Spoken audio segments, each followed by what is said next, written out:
Cascade Hoops Talk, bringing the world NAIA basketball one podcast at a time.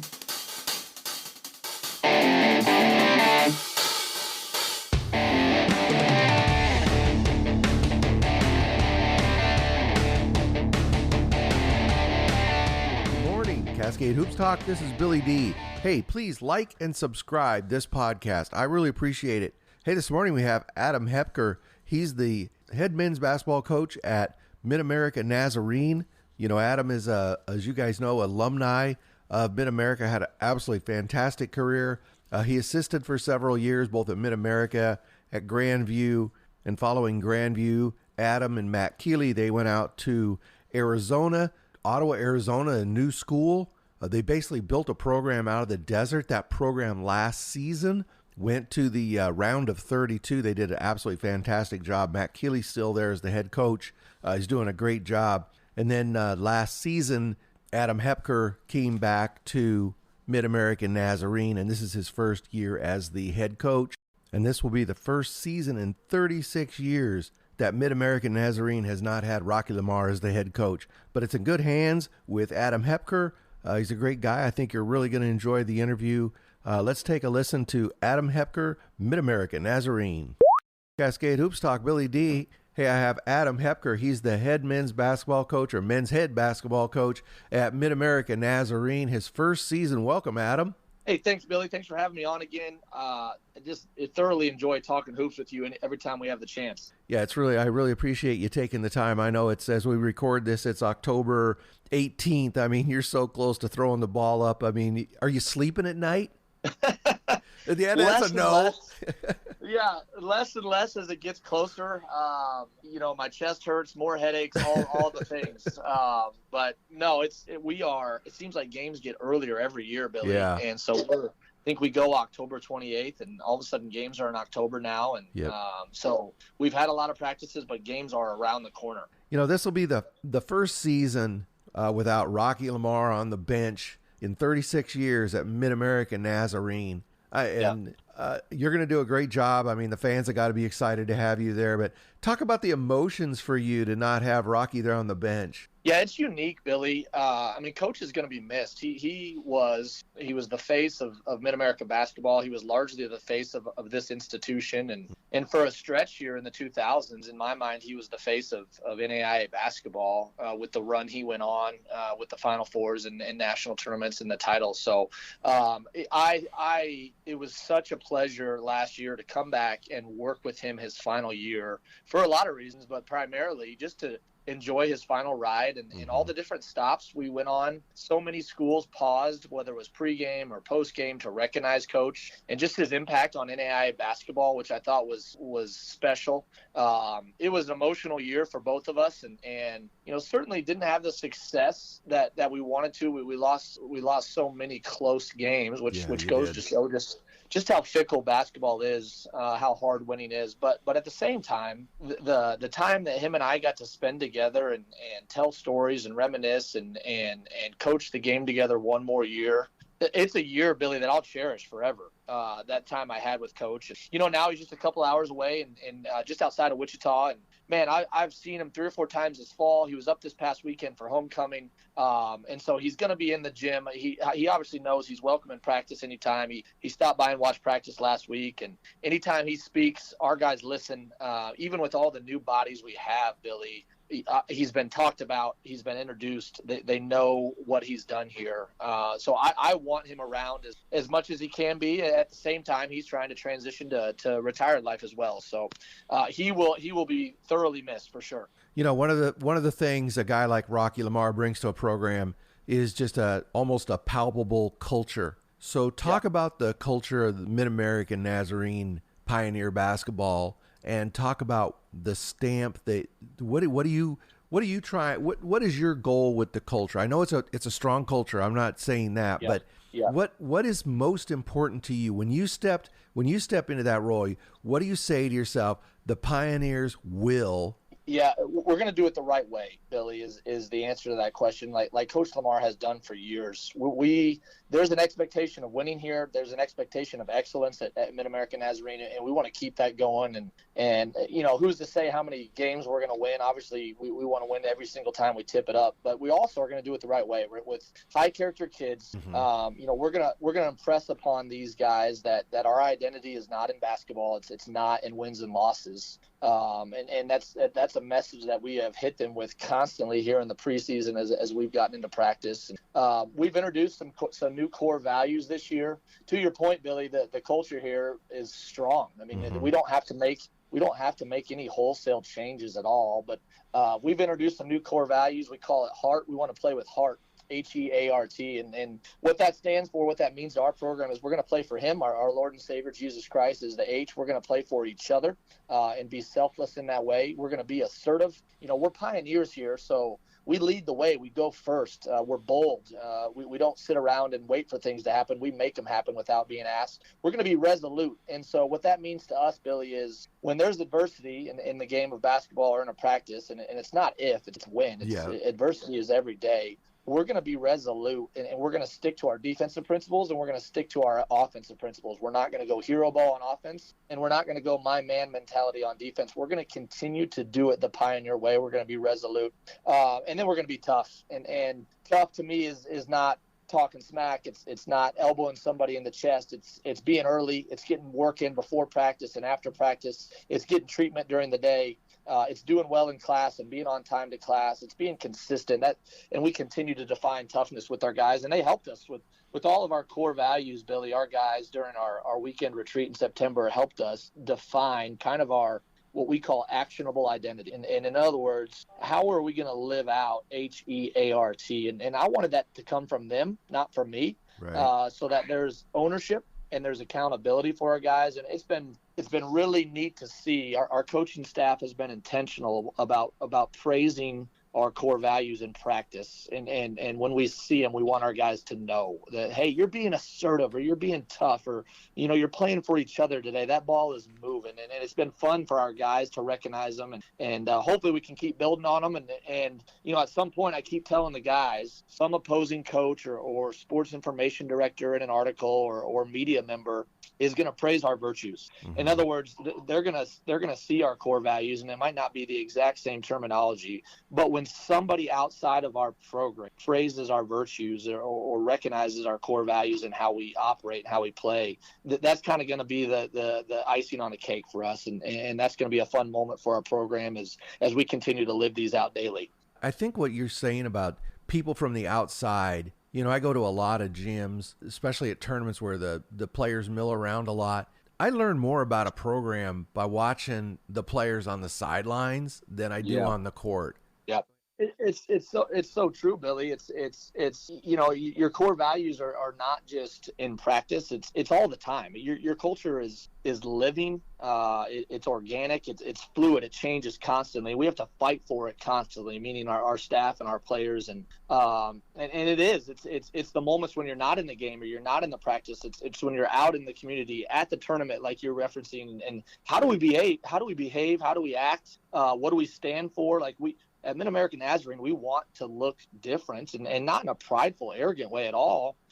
We just want to do everything with integrity, and we want to be authentic and genuine, and that's what we're striving for, because the beauty of this game, of this great game, is we get to use it as a platform to teach these guys life and how to be impactful citizens and employees someday, and hopefully husbands and fathers, and that's what Lamar did so well, and that's what this is about. And to my point, you can do both. You can do that, Billy, and you can win a lot of games like so many quality NAIA coaches do. You can do it the right way and be incredibly successful. That's what we're after. I want to get to, and I'm sure fans want to hear about your team, these amazing transfers that you've brought. You got some great returners as well.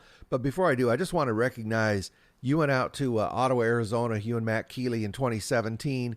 You built a program, I call it out of the desert, out of the sand. You've told the story before about what pains you had to go through to build it. But that team last season went to the round of 32, lost by just a handful of points to College of Idaho in Caldwell. Yeah. Just talk about the job that Matt's really done a great job there. I know you were key in that, but just talk about what it's meant to you that program be so successful. Listen, Billy, I would be lying if I wasn't incredibly proud last year of the run that group went on. I came back to MidAmerica in the middle of last September, so a little over a year ago. It happened very late, this transition to come help Coach Lamar. And so I was incredibly invested in that team and all of the recruits that were there. And it was difficult. I tried to meet with as many of those guys as I could before I flew out here to the Midwest. And there were tears. There were guys that were frustrated that I was leaving, which I understand, just the timing wise. And so to watch them get hot last year, it was a little bit, it was the fruit of all of our work, Coach Keeley and I, last year, culminating in the national tournament run for those guys. And so, I watched a lot of their games online. I pulled up a lot of their games on Synergy. I was texting those guys and not trying to obviously get in the way at all, but just encouraging them. And it meant a lot because, Coach and I, we put in a lot of work. There were moments where we questioning everything, obviously, when you start a program from scratch. And I was a proud coach from thousands of miles away last year. Certainly didn't want to see it end, but look, they've got everybody back and have had a nice recruiting class. And Coach Keeley continues to be a visionary out there with where he wants that program to go. So, man, I'm excited to see what they do this year, Billy, with their group returning. I think they could have another special year in a really, really difficult league that is the GSAC. Oh, that's going to be tough. Yeah, Keeley always says it's so much easier without you in the way anymore. I know you guys are friends. That's a great line. Oh yeah, we're best friends. So we take lots of jabs at each other, oftentimes on social media, Billy. Out in public. Yeah. Some grads that have moved on from MidAmerica Nazarene that have meant a lot to the program. Cameron Brady, Trey Brown. Cameron Brady, 17 points, 10 rebounds last year. Trey Brown, 13 points, 4 rebounds. Boy, talk about what these graduates meant to MidAmerica Nazarene, to the Pioneers. Yeah, first of all, Trey at the point, a 4-year guy for us at the point. Obviously, I only got to coach him for a year. I wish I had him for 3 more. Just an everyday guy, Billy, who brought it every single day. His intangibles were off the charts with his work ethic and his leadership and just his toughness. And so we're starting over at the point with a couple of freshman PGs who I'm thrilled about. They have a chance to get really, really good. They're 18 years old, and the game feels really, really fast to them right now. Trey came up and played in our alumni game on Saturday night and shot it well, as Trey does, and gave us problems, and that was a reminder of how good he was. Certainly will miss just his leadership at the point. And then Cam, he's a pre-med student. He's preparing to take his MCAT. He's going to be a doctor. Oh, great. Special kid who had a COVID year, but is older, is married, and was ready to get back to Salt Lake City with his wife, which I totally understood. He was one of the best 4-men in the country last year, Billy. He nearly averaged a double-double. The kid shot at 6'6" tall. He shot 45% from 3. And, there's some 6'5", 6'6" guys in the country at our level that can shoot the ball from 3. But most of those guys aren't then tough enough to go get you 10 rebounds and block 2 shots a game. They're just not. They would rather stay out on the perimeter and have more of a finesse game. And Cam did both. He played inside, he played outside, and another great kid just like Trey. So 2 giant holes that we're trying to replace that I don't know that you can replace. It'll look a little bit different for us without kind of a true 4-man. Going to be kind of more of a 4-guard around our big, our 6'8" big. But both those guys left their imprint on this program and will be dearly missed. Yeah, we'd be remiss not to mention both Drew Smith and Pedro Lopes. They contributed quite a bit to the program, and certainly wish them the best of luck as they move forward. Yeah, both of those guys were great for us off the bench. Pedro battled, unfortunately. He was a 5th-year senior, battled injuries all year long. Couldn't get healthy, which you hate to see for a guy who's in his senior year like that. Yeah. And Drew was just Mr. Steady for us off the bench. He brought energy. I'll never forget our Evangel game at home. we put him in late. We had to have a stop and a rebound to win, and so I throw him in. I think for Trey at the point, just to get a little bit more size out there and athleticism. And not only do we get a stop, but Drew tips the ball out, loose ball. He's the first one to the floor, lays out for it, calls timeout, basically wins the game. And you talk about staying ready on the bench, Billy, and just being ready for when your number is called. That was Drew Smith. I love that. Yeah, made a winning play for us against a great Evangel team. So we lost a lot of dudes, and because of that, with the 3 or 4 returners, we have a lot of new faces in this building, Billy.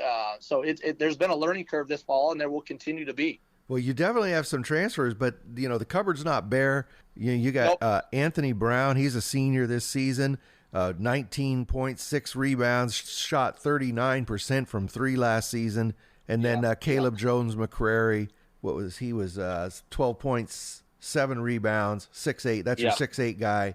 And then Jake Alexander, 9 and 5. Also, no, McCrary's a junior, but Alexander and Brown are seniors. I can't say enough about the 3 of those guys, starting with Anthony, who we all call AB affectionately. He's one of the best players in the country at our level, Billy. He was an All-American last year, first team All-League. Mm-hmm. On top of that, he was all defensive team in the Heart of America Conference. What's unique about AB is he's a true two-way player. And there's I tell anybody, there's so few of those guys. Most players only make an impact on one end, and for a lot of them, it's just the offensive end. Well, AB, you put up the stats you just mentioned, Billy, offensively, and then we asked him to guard the other team's best player with the 1 through the 4. Wow. And most nights, he made that opposing player have what we would consider an off night. So the energy and the effort that he put out there on a nightly basis to do that offensively and then go be elite defensively is special. And if we have a better year last year and win some of those close games, he's probably a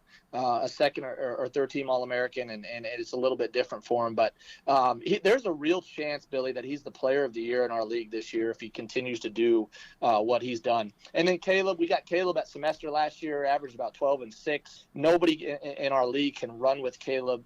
He sprints the floor from rim to rim. Oh, I love that. Very, very active. He had a great summer. He's a local kid and was around all summer long and has a more polished game from the block with a jump hook from either hand and a quick spin. And he's had the best stretch of practices over the last 3 weeks that he's ever had in his career, just from a consistency standpoint. And so he continues to grow and mature, and we look for him to continue to do that. And then Jake, I want to speak highly of Jake too, because we challenged him this summer to lose some weight, to add some muscle, and he has transformed his body, and because of that, his game has transformed, Billy, and he's more active. He was a great offensive rebounder for us last year, and will be this year. He's shooting the 3 ball well. All of a sudden, he's able to keep quick guys in front of him defensively. So, those 3 guys who played heavy minutes for us last year are kind of passing the torch right now to all of our new faces and teaching them who we are, how we play. And I need that, because it's one thing when it comes from me, but it's another thing when it comes from our returners who have kind of lived it out there on the basketball court. Yeah, absolutely. Adam, who is these freshman point guard you're talking about? And talk about those guys. Did you mention 2 or 1? Well, 2 of them, Billy. The first one is Mekhi Elmore. He's from Dayton, Ohio. State champion last year at Taft High School. He is a 6'2" lefty point guard who is nasty quick. He gets to the paint very, very easily, and he shoots it really, really well from 3. Just a quiet, humble kid who, by the time he's done, Billy, he'll be one of the best point guards in the country at our level. And then right behind him is a 6'1" point guard from Salt Lake City, Utah, Branton Van Dyke, who is just a gamer. His toughness, his IQ he reminds me a lot of these great MidAmerica point guards we've had over the years. And I think, there's times, Billy, we'll play them together in the backcourt. Right now they're kind of sharing the point, which they have no qualms about at all. But those 2 kids are going to make some noise in the heart for years to come, Billy. And as I said, they're learning right now. The game feels fast. Heck, the way we play in transition, college basketball is already fast, and they're hearing me scream at them to go faster. And so they're overwhelmed at times, but one of them is going to start for us at the point, which is incredibly difficult to do as a freshman. And as I said, all these two kids, because of their character, are going to do is get better and better. So I cannot wait to see what the future holds for these two freshman point guards. Well, they couldn't have much better of a mentor. For fans who don't know, Adam's one of the top points and assist guys in the history of college basketball at any level. So I was going to ask you about that. Are you going to speed the game up a little bit from typical MidAmerica Nazarene, or? We on misses, Billy, we want to go. We want to go as fast as any team in the country, and I want to lay up a free throw or what we call a paint touch three, and we would like to get that in the first 7 seconds of the shot clock, what we call a Utah basket. It may not be quite as quick on makes as it's been traditionally. We're messing around with some different concepts and things like that, but when we get a stop and when we get a defensive rebound, we're thinking first 3 steps to the other end. I want the ball thrown ahead, not dribbled ahead like it is most places, because the basketball is just faster than any human being in the world. So that's something Coach Lamar has done for years. He's had a lot of success doing it, and that we will not change on misses in that way. Well, you really got to trust those guys. You don't start giving up offensive rebounds, but I love to watch a team run. Yeah. Yeah, that's right. You got some transfers. You and I talked about this before we started. Man, you really got some great guys coming in, and I want to start with Eddie Wright II. He's out of Lorain High School. His dad was in the Hall of Fame there at Lorain. His dad played at Michigan State, was a starter there.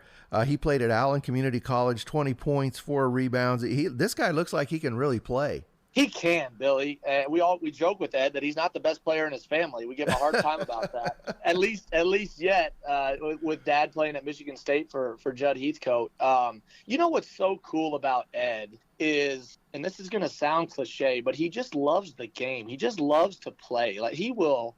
This fall, the guys would play pickup on their own, and he would play for 4 hours. He's just one of those old school kids who loves to hoop, and you would think all college kids do. Well, they don't. There's some of these kids they like it. They don't love it like Ed does. And so he's a natural scorer. He puts the ball in the hole very efficiently from 3, from the mid-range. He's very strong at 6'2", and a stocky guard, just like his dad.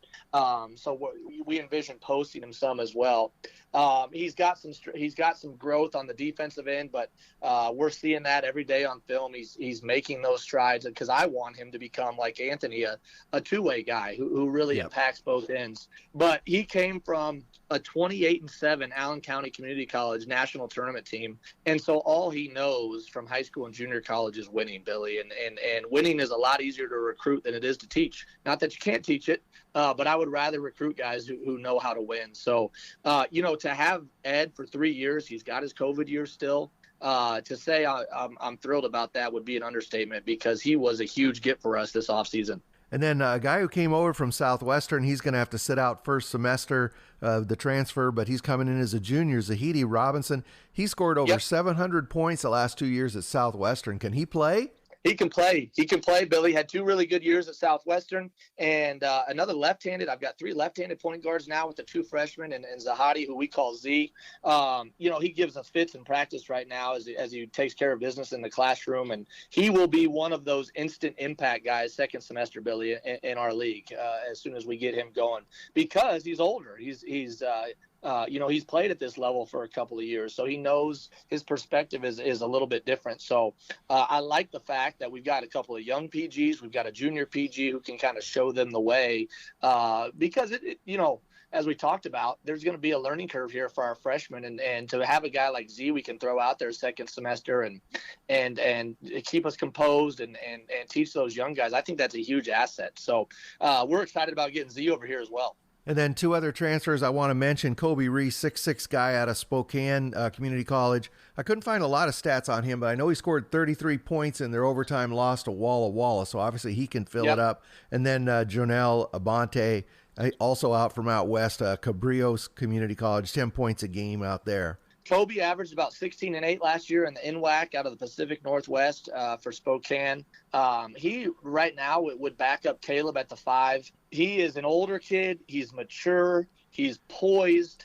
Nothing rattles that kid. He's one of the best offensive rebounders we have. He just goes relentlessly and taps it out and gives us extra possessions. And then Janelle from Cabrillo, who was a state tournament team, junior college team out of California, he shoots the crap out of it, Billy. He shot 43% from three last year. He's a true sniper, kind of a 3-and-D guy for us. Okay. So we're trying to generate catch and shoot threes for Janelle as much as we can. You can't ever have too much shooting. That's something we value in our program, is guys who can knock down shots, and that is Jonelle to a T. So you've got the horses, you've definitely got some athletes. You're gonna have to gel them together. What's it gonna take for this group to be successful in the heart? Well, they've got to overcome an inexperienced first-year head coach who doesn't know what he's doing.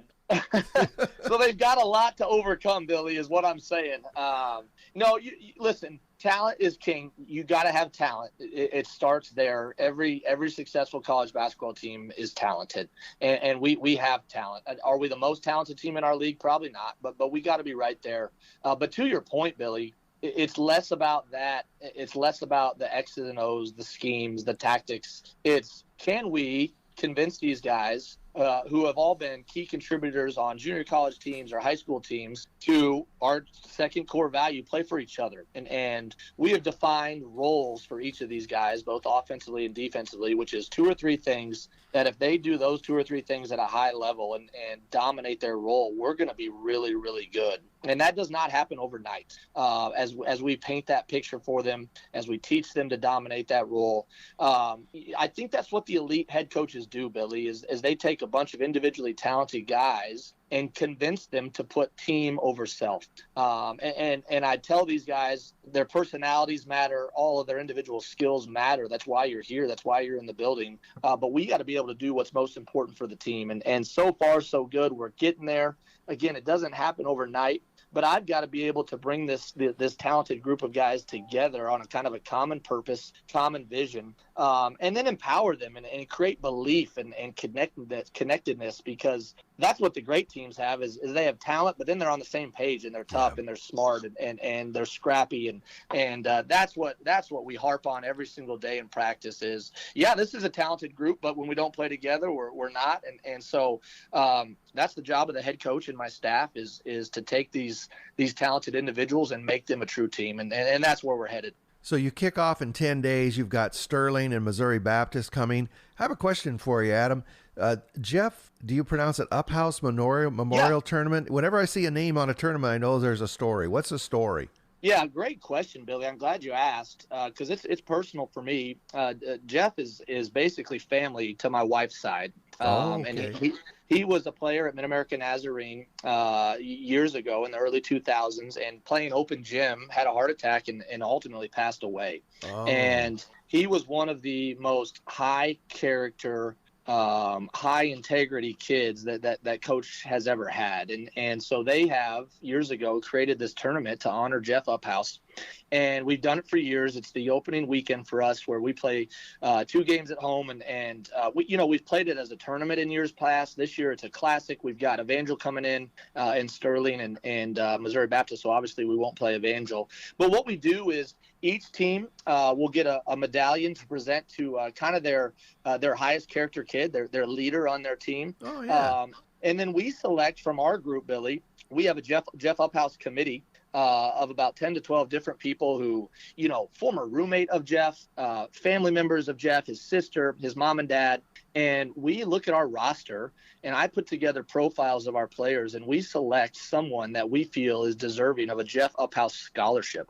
Oh. And so what's so special is one of our guys receives a $5,000 scholarship to help pay his school bill, who exemplifies Jeff Uphouse, which is a man of faith, a strong student in the classroom, a good basketball player, but a kid who did it with high character. And so it's an award that I won when I was a player here. If you look back at our former players who have won the award, it's an unbelievable group of guys. So it's an award that's held in high esteem around here. And I just love that every October or first week in November, we get to honor Jeff. I've spent a lot of time with his kids. over the summers. They live out in Phoenix now, and they would come back in the summers and spend about a week with us. So as I said, it's personal for me, and I make sure our guys know that. But that is the meaning behind our Up House Classic. Well, I appreciate you sharing that story. You know, Adam, there are so many great stories like that all around the NAI, and you know, it's an overused term, but you know, when you follow NAI basketball, when you walk in, I walk into a lot of gyms, right? And yep. It's so easy to meet people. Doesn't matter who you're cheering for, right? It's easy to meet yep. people, get to know them. It's a small, intimate group. It's easy to get to know the players, the parents of the players, the coaches. It's really a special experience, and that's one of the reasons that I was drawn to it as a young guy. Well, and that's why I appreciate guys like you, Billy, and the NAI Hoops Report, mm-hmm. and there's other members of the media and guys on social media who promote our level, because it's a special level, as you know, Billy. I mean, the talent and the coaching at this level just continues to get better. Oh, and I think there's a real lack of understanding from high school kids and junior college kids of the quality of this level, and that's why it helps. There's guys like you and others who inform people about the stories behind these programs and their coaches and their players and how strong these teams are. You know, you guys are just invaluable to our level, and anytime I see your tweets and your podcasts, I try to catch them, because we need more guys like you who are promoting this great game, and specifically NAIA basketball. You know, how many times do you hear the story of a very good player, an NAIA guy drops, or NC2A Division I guy, he'll drop down, play his first couple of games, and later he'll tell the story. He goes, I didn't realize it was going to be this good here. I hear that story over and over and over and over. Interviewing guys who had played some NC2A D1 ball and stepped over, and they thought they were going to just score 40 points a game. And I mean, some of them have pretty good careers, but the eyes were open. Yeah. You know, I was looking ahead on your schedule. you know the game I'm going to bring up. November 3rd, you play Oklahoma Wesleyan. That game where they beat you, I think, by 3. That game last season, that was one of the best college basketball games I ever watched in my life. That was wild. You were I think you were at Oklahoma Wesleyan though, right? That's right. And I think we were up 11 and at half, maybe, or at least in the second half. And, you know, first of all, that great team, great coach. I think they returned basically their whole group. They do. And that is next to an impossible place to win down there. And that was one of those games, Billy, that we lost by less than 5 points. We had 9 of those last year. And you know, as I've told people, you win 4 or 5 of those 9, and it's a different story for us. But at the same time, we got to be better. We got to be able to win close games, and that one will be close. I promise you that. I'm excited to have it in the Cook Center, not down there this year. That's a great tournament that we do. It's the Hart KCAC Classic, and so us and Oklahoma Wesleyan and friends and Central Methodist has hopped in it this year. So you talk about on the second weekend of the season, some high level hoops here in the Cook Center. You know, going to be some big time games. Our non-con. I mean, heck, Missouri Baptist, Oklahoma Wesleyan, we've got science and arts coming up here. Yep.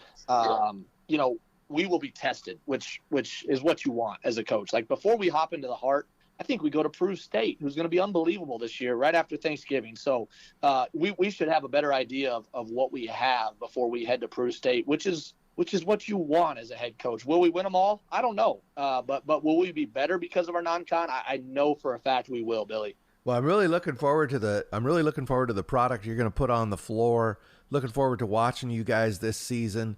You know, just talk about how excited you are. What kind of butterflies do you have? First season as the head coach, alma mater. Well, this is home for me, Billy. This place is special. You know, people ask me, does it feel different? And it doesn't yet, and that's probably because we haven't played, Billy.